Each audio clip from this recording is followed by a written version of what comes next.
23 septembre 2018, je censure beaucoup, donc si vous voulez, si vous n'êtes pas d'accord avec moi et que vous voulez que votre commentaire passe, il doit être poli, argumenté, intelligent, original, nous apprendre quelque chose.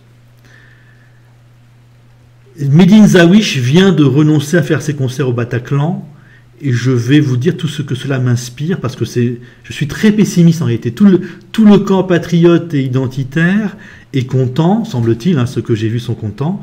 En fait, c'est un désastre absolu et une aggravation énorme de la dispute entre les deux camps. Donc l'affaire Medine Zawish en elle-même, c'est quoi? C'est un Gugus tout seul qui blesse, qui épuise psychologiquement des millions de personnes, peut-être même des dizaines de millions de personnes.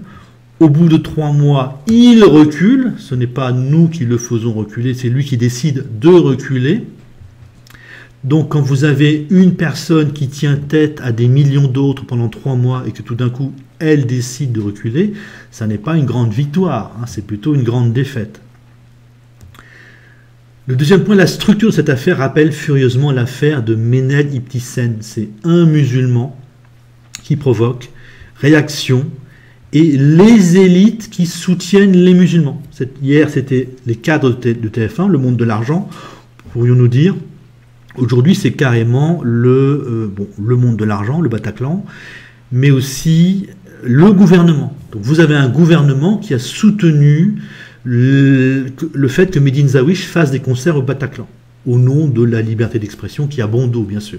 Quand on veut dégommer Dieudonné, quand on veut lui interdire de faire des concerts ou de faire des représentations plutôt, là, la liberté d'expression ne compte plus. Donc là, on a encore une fois les élites, donc un gouvernement centriste, c'est des centristes. Le Premier ministre est issu de la droite en plus, mais un gouvernement de centristes qui soutient un musulman prosélyte qui se comporte de façon scandaleuse. Là encore, l'élite française confirme qu'elle met tout son poids dans le soutien, non pas à l'islam, mais à l'islam qui exagère. À l'islam normal, à l'islam paisible, pourrions-nous dire, mais aussi à l'islam qui exagère.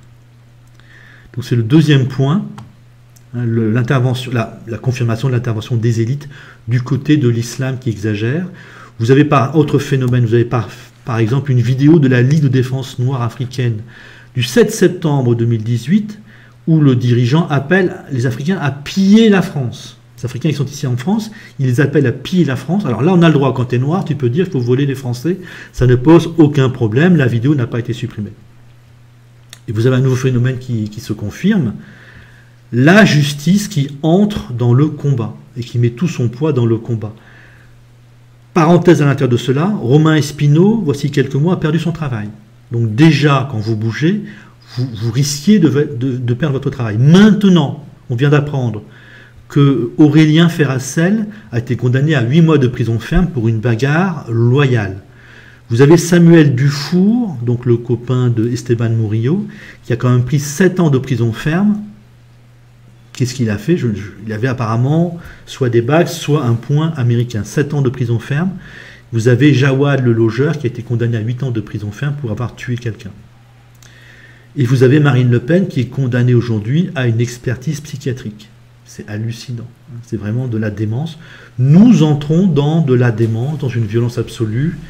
Ça avance à une vitesse folle. C'est vraiment ça qui est très impressionnant. Donc on pourrait se demander s'il y aura des élections présidentielles en 2022.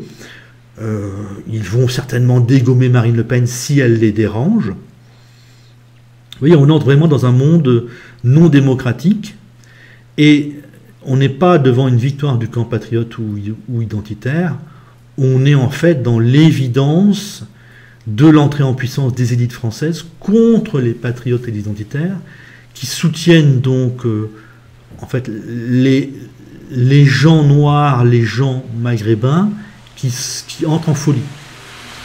Ceux qui sont racistes anti-blancs, ceux qui sont musulmans radicaux, ceux qui sont dans la délinquance. Donc on a presque officiellement, ouvertement, une guerre ouverte. Ce sont les bobos là qui viennent de déclarer la guerre ouverte au camp patriote et au camp identitaire, c'est-à-dire aux Français pauvres. Esteban Murillo, ce n'est même pas un Français d'origine espagnole, il est né en Espagne.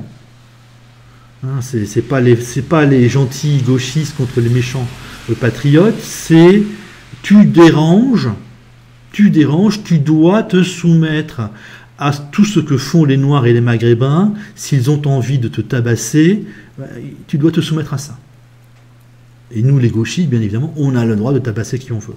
Donc on entre dans ce monde-là, ces gens seront protégés par les élites, par la justice, donc ça devient un immense problème. Le problème, en fait, s'aggrave énormément. Ce n'est pas du tout une grande victoire, c'est plutôt une déclaration de guerre des élites sur les ouvriers ou contre les ouvriers et les employés.